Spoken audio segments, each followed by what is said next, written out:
Cultivons les talents de demain avec la Ligue de BKT.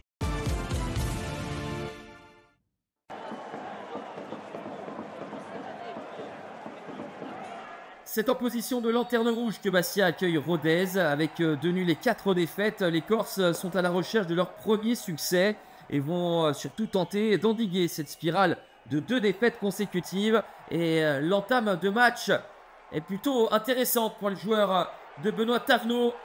Une image de cette frappe d'Alexandre Zaoué qui trouve le sommet de la barre transversale de Quentin Bratt. Mais ça donne le ton pour des Corses qui veulent sortir de cette situation compliquée. La frappe d'Amine Boutra est puissante mais trop axiale pour inquiéter davantage Quentin Bratt qui reste vigilant. Bastia qui n'a remporté aucun de ses 5 derniers matchs à domicile face à Rodez insiste. Et le joueur le plus remuant depuis le début du match va être récompensé. Amine Boutra, le crochet suivi de la frappe enchaînée au ras du poteau de Quentin Bratt. Ça fait 1-0 pour Bastia à la 37e minute. Après 3 matchs consécutifs à l'extérieur, le Sporting retrouve Furiani et par là même le chemin des filets. C'est le 13e match consécutif à domicile où les Corses marquent au moins un but. Le coup franc juste avant la pause. Il prenait assurément le chemin de la lucarne. Ce coup franc de Félix Tommy, bien claqué par Quentin Bratt.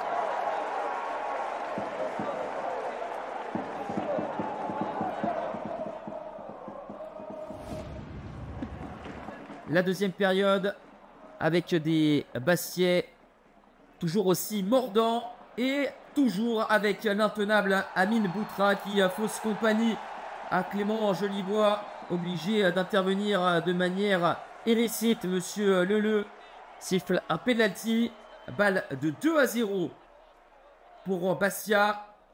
Elle s'est transformée avec beaucoup de maîtrise par Tom Ducrot. Seule équipe sans victoire après 6 journées en Ligue 2. Bastia fait le break. 3 changements opérés par Didier Santini avec Hachi, Touraine, Baldé. La barre transversale est trouvée par Najera. Pas de réduction de l'écart. Mais on sent que Rodez a un souffle nouveau et parvient à trouver des solutions. Comme ici, avec cette frappe en pivot victorieuse de Mohamed Hachi. Premier but avec le RAF pour Hachi. Kenny Najera qui est patiente et glisse en retrait à Hachi.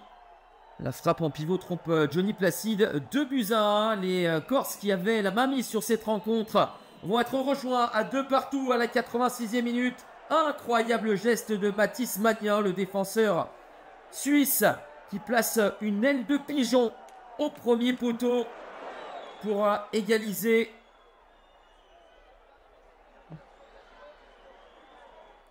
Bastia est friable. Perte de balle dans une zone dangereuse. Et le retrait de Kenny Najera pour Ibrahima Baldé, lui aussi sorti du banc, qui porte le score à 3-2. 3 tirs cadrés, 3 buts pour Rodez, autant que lors des 6 premiers matchs.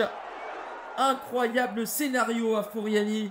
Encore mené 2-0, un quart d'heure de la fin. Les Ruténois s'imposent 3-2 et signent une excellente opération pour occuper la 7e place. Bastia tenait sa première victoire avant de s'effondrer et subir une 5e défaite en 7 matchs depuis le début de la saison.